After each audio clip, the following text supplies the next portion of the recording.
Енді спортқа ойсайық, жаңадан құрылған Жайық клубы бұрынғы Ақжайықтың футболшылар мен бапкерлер алдындағы жалақы қарызын өтеді. Осылайша клуб 2-ші лигада ойнауға өтінім берді. Әріптесім Ерденбек Жылқайдарұлы әңгімелейді. Мақсут Арыстанов Ақжайық командасының қақпасын 3 жыл қорғапты. Жеңісті күндері де, өкінішті сәттері де болыпты.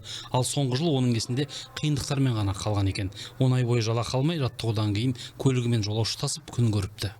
10 месяцев не получали зарплату. 10 ай жалақы бермеді, такси боп күн көрдім. Өйткені қажетті экипировканы өз ақшама сатып алдым. Тек мен емес, командаластарым түгел, әркім әрқалай жан бақты. Қазір енді жаңа клуб жалақымызды түгел жапты. Жаттығуды бастап жатырмыз. Облыстық спорт басқармасының бастамасымен құрылған жаңа клубқа жергілікті спорт сүйер кәсіпкерлер демеушілік етіпті.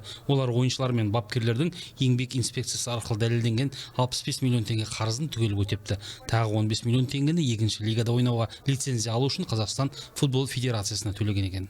Қазіргі таңда осы Жайық футбол клубына 30 қызметкер жұмыс істеуде. Ол негізгі құрам, жаттықтырушылар құрамы. Сонымен қатар бізде Жайық футбол клубында 100-ге жуық бала жаттығуда. Ол 4 жас ерекшелігі бойынша 8 жаттығу жұмыс жасауда. Алдағы уақытта қыздар бөлімін ашу жоспарлануда. Алдағы маусымда біздердің Жайық футбол клубы 2-ші лига өнер көрсететін болады. Болашақта біздер 1-ші лигаға көтеріледі деген жоспар бар. Күні бүгін Жайық ойыншылары жаттығуларын бастап кетті. Алдағы аптада команда оңтүстік өңірлердің біріне оқу-жаттығу жиындарына аттанады. Оған қазіргі 34 спортшыдан 26 іріктеп алынады. Ойыншыларда, бапкерлерде 100% жергілікті мамандар. Футболшылар көбі, бабында деп айтуға келмейді.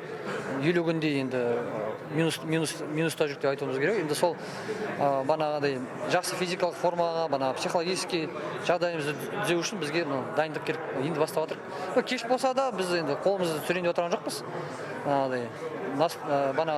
Настроимыз боевой деп айтуға болады. Алға қойған мақсаттар жоғары. Дайындаламыз өзіміздің өңіріміз үшін максимально өзімізді көрсетуге тырысамыз.